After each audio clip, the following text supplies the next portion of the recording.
नमस्कार दोस्तों। अगर आप लोग ये जानना चाहते हो कि अपोलो हॉस्पिटल, जो दोस्तों हॉस्पिटल की सबसे बड़ी हॉस्पिटल की चेन है, क्या वो लिस्टेड है? अगर वो लिस्टेड है तो क्या उसमें निवेश करने जैसा है? क्या हॉस्पिटल चेन्स इन्वेस्टमेंट के लिए अच्छे हैं? दोस्तों इन सारी चीजों की इंफॉर्मेशन देने के लिए हमारे बीच में है आज अशोक सोनाग्रा जी। अशोक सोनाग्रा जी राजकोट उपलेटा से है। दोस्तों वो पीडीयू हॉस्पिटल राजकोट में हेड नर्स है और स्टॉक मार्केट में लंबा अनुभव है। शेयर बाजार में एक वाइस इन्वेस्टर की तरह वो निवेश कर रहे हैं। तो चलो हम अशोक भाई से जानेंगे अपोलो हॉस्पिटल के डेटा। वेलकम अशोक भाई। थैंक यू पीयूष सर, या मुझे इस अपॉर्चुनिटी देने के लिए। दोस्तों, आज जो मैंने कंपनी सिलेक्ट की है, हॉस्पिटल हॉस्पिटल की ही कंपनी है, हॉस्पिटल ही है दोस्तों। और मैं इसी क्षेत्र में पिछले 28 साल से जॉब कर रहा हूँ, तो मुझे इस हॉस्पिटल के बारे में बहुत कुछ पता है, क्योंकि मैं इसमें जॉब करता हूँ। तो इसलिए मैंने ये कंपनी को चूज किया है कि इसके बारे में मैं आप लोगों को कुछ ना कुछ इंफॉर्मेशन देता हूँ। तो हाँ दोस्तों, आज मैं आपके सामने अपोलो हॉस्पिटल के H1 के रिजल्ट के बारे में बताने वाला हूं। तो आइए दोस्तों, मैं अशोक सोनग्रा, उपलेटा गुजरात से आपको प्रॉफिट फैमिली पीयूष सर के से मैंने सीखा है इस एनालिसिस करने का, तो मैं उसका भी खूब शुक्रिया अदा करूंगा। तो हाँ दोस्तों, ये अपोलो हॉस्पिटल है, हेल्थ केयर सेक्टर से बिलोंग करती है, हेल्थ केयर इंडस्ट्रीज है और हॉस्पिटल ग्रुप की कंपनी, मतलब कि हॉस्पिटल डिवीजन है। तो आइए देखिए दोस्तों, हम देखेंगे इस इंडस्ट्रीज के बारे में। देखिए दोस्तों, मेरे पास जो कुछ डेटा है 2016 से 2022 तक के, इस सेक्टर के अंदर 23% का ग्रोथ हुआ था, इसका मेरे पास डेटा है। लेकिन अब आने वाले समय में इस सेक्टर में क्या ग्रोथ हो सकता है? म्यूटेड ग्रोथ रहेगा क्या और ग्रोथ रहेगा? इसका कुछ डेटा और इसका जो रीजन, वो जानने की मैंने कोशिश किया है दोस्तों। कुछ वर्ड से, कुछ अपनी इन्वेस्टर प्रेजेंटेशन से कुछ डेटा मैंने लिया है, जो इस डेटा हमारे इस इंडस्ट्री से अफेक्ट करता है, ग्रोइंग में, डिग्रोइंग में। तो सबसे पहला देखिए दोस्तों, ये हॉस्पिटल का यूज ह्यूमन, मतलब हम जितनी पॉपुलेशन बढ़ेगी तो इतनी बीमारियां बढ़ेगी, इतना कुछ ना कुछ रहेगा। तो मतलब पॉपुलेशन का इनडायरेक्ट इफेक्ट इस इंडस्ट्रीज के ऊपर होता है। तो जो मेरे पास डेटा है दोस्तों, 2020 से 2030 तक पॉपुलेशन 0.9% से ग्रो हो सकती है, ऐसा डेटा है। इसके बाद पर कैपिटा इनकम भी बढ़ने वाली है, ये भी मेरे पास डेटा है। 2020 तक जो 2012 में जो 63,000 रुपीज इनकम थी पर कैपिटा, मतलब पर हेड, जो कि 2020 तक 94,000 तक हो गई, यानी कि बस्ती भी बढ़ रही है और इनकम भी बढ़ रही है। तो ये दोनों इम्पैक्ट इस इंडस्ट्री, इस हॉस्पिटल के ऊपर हो सकती है दोस्तों। अभी देखिए, मैं वर्ल्ड में जो फिजिशियंस है और नर्सिस है, उसकी अवेलेबिलिटी कितनी है, यानी कि वर्ल्ड में 17 फिजिशियन पर 10,000 पॉपुलेशन के हिसाब से है और 39 नर्सिस अवेलेबल है। लेकिन हमारे इंडिया के अंदर 10,000 पॉपुलेशन के हिसाब से सिर्फ 9 फिजिशियन अवेलेबल है और 17 नर्सिस, यानी कि इस इंडस्ट्रीज में बहुत सारी डिमांड होने वाली है, जरूरत बढ़ने वाली है दोस्तों। ये मेरा डेटा दिखा रहा है। अब आते हैं दोस्तों कि ये जो इंडस्ट्रीज है, इसमें गवर्नमेंट भी, मतलब गवर्नमेंट हॉस्पिटल्स भी होती है और प्राइवेट हॉस्पिटल, ये दो तरह के हम डिस्ट्रीब्यूशन किया है, जिसमें से गवर्नमेंट हॉस्पिटल का हिस्सा पूरी जो ये इंडस्ट्री ये है, इसमें 20% का है, 80% प्राइवेट हॉस्पिटल का हिस्सा है। इसमें भी दो तरह के अलग अलग सेगमेंट है, जैसे कि रूरल और अर्बन। तो रूरल के अंदर कुछ, मतलब छोटे छोटे केंद्र होते हैं, सीएचसी, पीएचसी, तो इसका हिस्सा अंदर 60% का है और रूरल में, अर्बन में 17% का है। पब्लिक हॉस्पिटल का जो 50% का है, सॉरी 60% का है और 70% का, और प्राइवेट डॉक्टर्स जो कि अर्बन और रूरल में 50% के हिसाब से अलग अलग सेगमेंट में है। और जो प्राइवेट हॉस्पिटल है, उसका हिस्सा रूरल में 21% और अर्बन में 28.8% है। इसके हिसाब से अगर हम देखें तो ये जो पूरा सेक्टर है, इसमें हॉस्पिटल के अलावा भी कुछ ना कुछ जुड़ा हुआ है, जैसे कि डायरेक्ट हॉस्पिटल्स जो है, इसका हिस्सा 61% है, पूरे ये सेगमेंट हेल्थ केयर सेक्टर। इसके अलावा डायग्नोस्टिक, इसका 10% का हिस्सा है, और फार्मास्यूटिकल जो दवाई डिस्ट्रीब्यूशन करता है, उसका हिस्सा 20% का है, और मेडिकल इक्विपमेंट, इसका हिस्सा 9% का। ये सब मिला के ये सेक्टर कंसिडर होता है। अब देखिए दोस्तों, हमारा इंडिया का जो इनकम, यानी कि जीडीपी, हाँ दोस्तों, जीडीपी का इनकम होता है गवर्नमेंट, उसमें से कुछ ना कुछ हिस्सा अपनी हेल्थ के लिए, पब्लिक हेल्थ के लिए उसमें कंट्रीब्यूट करते हैं, उसके अलग हिस्सा रखते हैं। तो देखिए दोस्तों, मेरे पास जो 2014 से 2025 तक का एक्सपेक्टेशन वाला जो डेटा है, जिसमें 21 यूएस डॉलर तक का जो है हिस्सा जीडीपी का 2021 में रखा है, और 2025 तक 2.5 यूएस डॉलर तक, 2.5% का हिस्सा जीडीपी का हेल्थ में रख सकती है, ऐसा मेरा अनुमान है। अब देखिए दोस्तों, जब पिछले कुछ सालों से पहले क्या था दोस्तों, पहले यह था कि हम सिर्फ गवर्नमेंट हॉस्पिटल में इलाज करवाते थे, लेकिन धीरे धीरे जैसे जैसे कॉर्पोरेट कल्चर आया, जैसे जैसे नई नई हॉस्पिटल्स बनने लगी, लेकिन गवर्नमेंट ने भी किया, गवर्नमेंट ने भी एक प्रधानमंत्री आयुष्मान प्रधानमंत्री स्वास्थ्य सुरक्षा ये बीमा करा के लोगों को एक कार्ड मुहैया कराया, जिसके अंतर्गत इस कार्ड से हर कोई इंसान, हर फैमिली को 5 लाख तक की स्वास्थ्य सेवा मुफ्त मिलती है। ये कार्ड लेके वो किसी भी कॉर्पोरेट हॉस्पिटल जो इसको रजिस्टर किया होता है, उस रजिस्टर हॉस्पिटल में जाके अपना स्वास्थ्य का और अपना इलाज करवा सकता है। इसका डायरेक्ट और इनडायरेक्ट बेनिफिट ये कॉर्पोरेट और पब्लिक और प्राइवेट हॉस्पिटल को मिलेगा। जो आज तक लोग सिर्फ गवर्नमेंट हॉस्पिटल में जाते थे, वो अच्छी सारवार और सुविधा के लिए अच्छे डॉक्टरों से सारवार करवाने लगे, ये प्राइवेट हॉस्पिटल में इसी वजह से जाने लगे। तो इसका भी फायदा इस हॉस्पिटल सेक्टर से मिला है दोस्तों। अब हम देखते हैं आगे।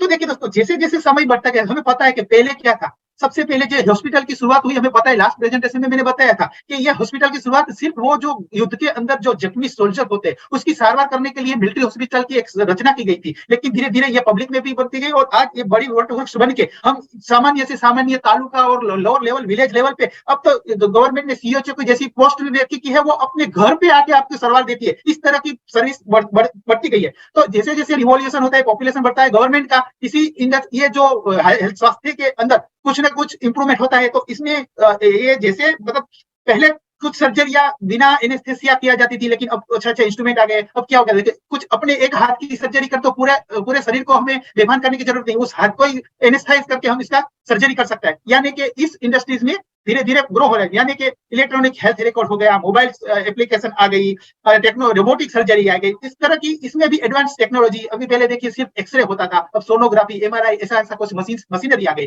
जो कि अच्छा डायग्नोसिस होने लगा। तो ये धीरे धीरे इंप्रूवमेंट हो रहा है, लोगों की आरोग्य के अंदर इसमें अच्छी सुविधाएं मिल रही है। अब देखिए दोस्तों, हम देखते हैं कि ये जो सुविधाएं है हमारे भारत के अंदर दूसरे देशों के मुकाबले बहुत सस्ती है।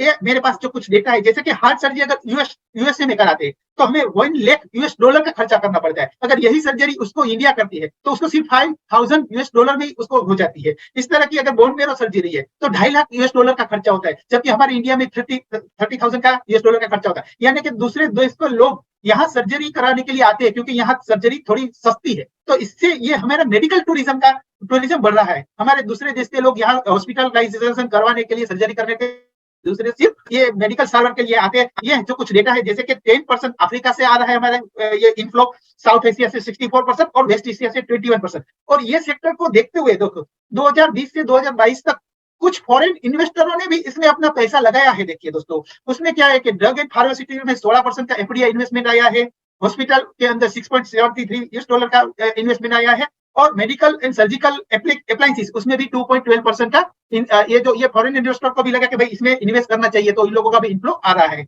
अब देखिए दोस्तों, ये हुआ है पूरे वर्ल्ड का और ये कुछ सिनेरियो हेल्थ के लिए। लेकिन अब हमारे इंडिया के अंदर जो लिस्टेड हॉस्पिटल है उसका क्या हाल है, लिस्टेड हॉस्पिटलों का, इसके बारे में हम चर्चा करेंगे। तो चलो देखिए, सबसे पहले देखिए मार्केट कैप। यस दोस्तों, ये हमारे इंडिया के अंदर जो लिस्टेड हॉस्पिटल्स है, ये पूरी लिस्टेड हॉस्पिटलों का मार्केट कैप है 1.86 लाख करोड़। यस दोस्तों, जिसमें से 69,000 करोड़ का अपोलो हॉस्पिटल का मार्केट कैप है। इसके बाद आती है दोस्तों सेल्स। तो ये पूरी लिस्टेड कंपनियां 45,000 करोड़ का सेल्स करती है, जिसमें से 50,000 करोड़ का अपोलो हॉस्पिटल्स करती है दोस्तों।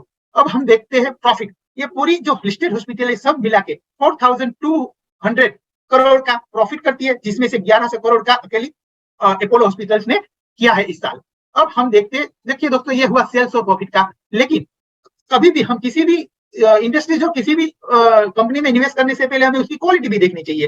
तो हमें यहाँ पर क्वालिटी के लिए मैंने 3 पैरामीटर को डिसाइड किया, जैसे कि net profit margin, current ratio और ट्रेड साइकिल। तो चलो देखते हैं इसका हाल क्या है इस इंडस्ट्रीज में। तो यस दोस्तों, ये पूरी इंडस्ट्रीज में 8% का जो एवरेज मार्जिन है पूरी इंडस्ट्रीज का, ये 8% का मार्जिन है, जिसमें अपोलो का 8% का है। यहाँ जो ये जो हमें दिखाई दे रही है 28% जो है लोटस हॉस्पिटल का है, लेकिन वो एक स्पेसिफिकली एक ही सेगमेंट, मतलब आई हॉस्पिटल है जो एक ही सेगमेंट में काम करती है। ये एक छोटी सी हॉस्पिटल है, तो इसका मार्जिन हम ऐसा नहीं देखते कि इसका 28% तो अच्छा है, लेकिन देखना चाहिए कि पूरे मतलब मल्टीपल में कौन क्या आगे काम कर रहा है। तो सिर्फ एक ही पैरामीटर को हमें कंसीडर करना नहीं चाहिए। तो हम देखते हैं दूसरा पैरामीटर, करंट रेशियो, यानी कि उसकी डेब्ट के मुकाबले उसकी एसेट का क्या हाल है। तो देखिए, अगर 1 से नीचे है तो वो गुड मानी बुरी रहती है। लेकिन ये देखिए 1.73 रेशियो हमारी अपोलो हॉस्पिटल का है, यानी कि रेशियो अच्छा माना जाता है दोस्तों। अब हम देखते हैं ट्रेड साइकिल। यस देखिए, तो हमारा ये जो ट्रेड साइकिल मतलब उसमें क्या है, फार्मेसी की होती है, उसमें बहुत सारे सेगमेंट है, तो उसका ट्रेड साइकिल है 12% का अपोलो का। अब हम देखते हैं दोस्तों सोल्वेंसी। ये इंडस्ट्रीज में मतलब डेप्थ तो बहुत ज्यादा है पूरी इंडस्ट्री में, तो हमें वो भी देखना चाहिए। तो हम यहाँ देखते हैं सोल्वेंसी का 3 parameter, depth to equity ratio, depth ratio और आईसीआर। हाँ दोस्तों, अब हम इसकी चर्चा करते हैं। देखते हैं यहाँ पर ये पूरी, देखिए दोस्तों, ये पूरी सब इंडस्ट्रीज डेप्थ वाली है, इसीलिए ये 50 से ऊपर की ज्यादातर इंडस्ट्रीज में डेप्थ है, इसलिए यहाँ पर अपोलो का 45%। क्योंकि देखिए ये इंडस्ट्रीज, ये हॉस्पिटल बनने में बहुत खर्चा होता है, उसका इक्विपमेंट का साल टू साल और डॉक्टर्स और नर्सिस का भी खर्चा होता है, इसकी वजह से इसमें डेप्थ वाली होती है, ये डेप्थ बर्डन ही है। लेकिन उसकी प्रॉफिटेबिलिटी और कंसिस्टेंसी को भी कंसीडर करते हुए हमें इस इंडस्ट्रीज की और भी कुछ पहलू को देखते हैं। देखिए नेक्स्ट देखते हैं, डेप्थ रेशियो में भी देखिए तो ये 55 का है अपोलो का। इसके बाद आईसीआर यानी कि वो कितना सेल्स करते, प्रॉफिट करती है अपने जो डेप्थ है उसका शॉर्ट टर्म का, तो उसमें 4 है अपने, ठीक है आईसीआर भी। अब हम देखते हैं प्रॉफिटेबिलिटी, तो वो अपने कितना कमा के दिया है, मतलब अगर हम इस सेक्टर में, इस हॉस्पिटल के अंदर अगर इन्वेस्ट करते हैं तो उसकी प्रॉफिटेबिलिटी का रेशियो भी मैंने लिया है, return of equity, return of paid of equity और रिटर्न ऑफ एसेट। तो चलो दोस्तों देखते हैं आगे ये 3 पैरामीटर। रिटर्न ऑन इक्विटी के मामले में अपोलो का 20% है, जबकि ये आई हॉस्पिटल है 75% है। देखिए दोस्तों, अब हम देखते हैं रिटर्न ऑन एसेट, यानी कि उसका 66% है जो आई हॉस्पिटल है, जबकि अपोलो का 8% है। अब हम देखते हैं रिटर्न ऑफ वेल्थ, जब से इन्वेस्टर ने जो इन्वेस्ट किया उसने कितना गुना कमा के दिया, तो उसमें देखिए दोस्तों अपोलो सबसे ज्यादा, मतलब उसने 15 टाइम्स अपने जो इन्वेस्टर ने जब पैसा डाला है उससे अभी तक 15 टाइम अपना पैसा बना के दिया है। अब हम देखिए दोस्तों, ये जो हॉस्पिटल है उसमें क्या क्या होता है, उसमें अलग अलग से मतलब अलग अलग डिविजन होते हैं, जैसे कि उसमें अलग अलग टाइप की सर्जरी होती है, कार्डियक सर्जरी होती है, ऑर्थोपेडिक सर्जरी, ओंको सर्जरी होती है, न्यूरो सर्जरी होती है, इमरजेंसी होती है, रोबोटिक सर्जरी होती है।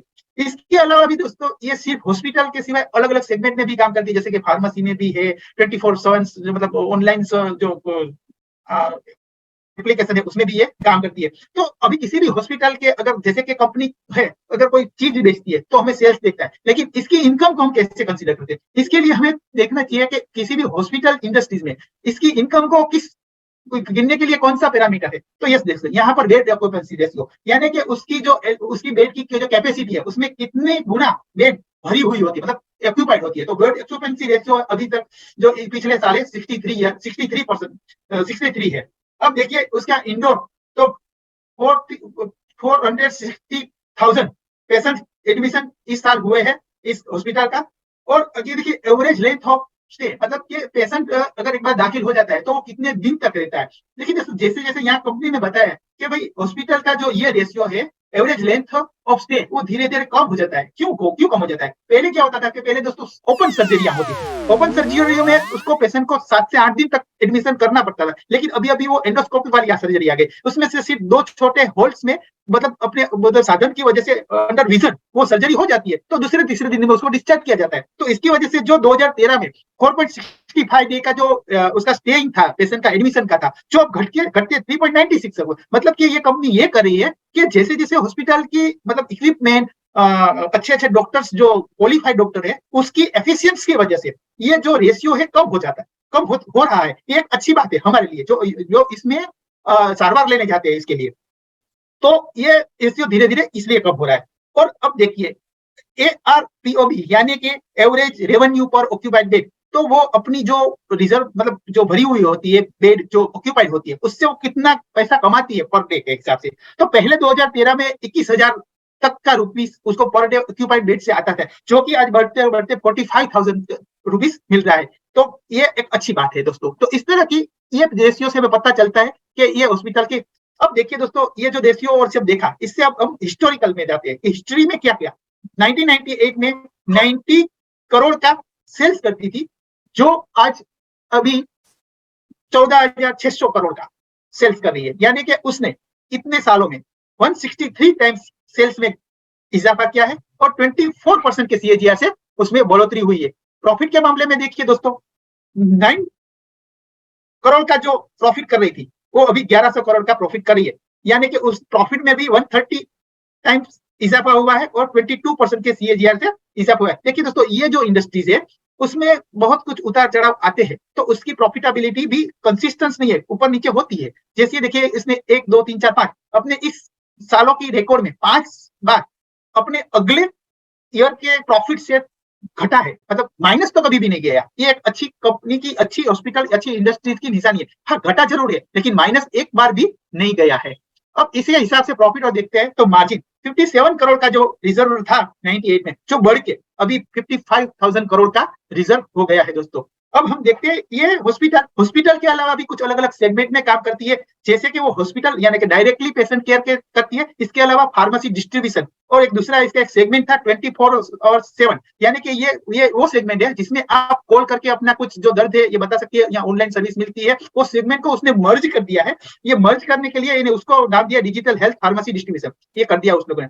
इसके अलावा क्लिनिक, या हाँ, जो हमारा इन्वेस्टिगेशन होता है वो क्लिनिकल डायग्नोसिस, वो एक अलग सेगमेंट है, और अदर जो इसके अलावा जो सेगमेंट है अदर सेगमेंट में किया गया। तो यहाँ पर उसको फार्मेसी और डिस्ट्रीब्यूशन में उसने इस क्वार्टर में, या इस क्वार्टर में उसको 17% का ग्रोथ मिला, सेल्स ग्रोथ मिला है। अदर से 9% का ग्रोथ, हेल्थ केयर सर्विस में 5% का, जबकि ये डायग्नोसिस में इस टाइम सिर्फ 11% का घटा है पिछले साल के, यानी कि पूरे टोटल क्वार्टर में 8% का इसको ग्रोथ मिला है। प्रॉफिट के मामले में देखिए, हेल्थ सर्विस से उसे 22% का प्रॉफिट हुआ है कंपेरेटिवली दूसरे क्वार्टर के हिसाब से। इस क्वार्टर रिटेल हेल्थ में 70% का घटा है, डिजिटल हेल्थ में -183%, और टोटली 41% का प्रॉफिट घटा है। देखिए दोस्तों, अब हम देखते हैं ये जो सब हमने डेटा देखा, हिस्ट्री देखी, प्रॉफिट भी देखा, रिजर्व भी देखा, लेकिन अब क्या, अभी क्या चल रहा है, इसके लिए हमें देखता है करंट ट्रेंड क्या है। तो यस दोस्तों, 9 मंथ के अंदर 45% का उसका सेल्स ग्रोथ था, एनुअल में 39% का ग्रोथ आया, और क्वार्टर वन में 1% का, यानी कि धीरे धीरे घट रहा था ग्रोथ। लेकिन इस क्वार्टर के अंदर H1 ने उसने अगले H1 के मुकाबले 8% का ग्रोथ दिया है। इसी तरह प्रॉफिट के मामले में मैं देखता हूं, तो 9 मंथ के अंदर उसने 30% का प्रॉफिट दिया, एनुअल में 710% का प्रॉफिट ग्रोथ, और एनुअल में सॉरी Q1 में 35% का डिग्रोथ, और H1 में -30% का डिग्रोथ आया।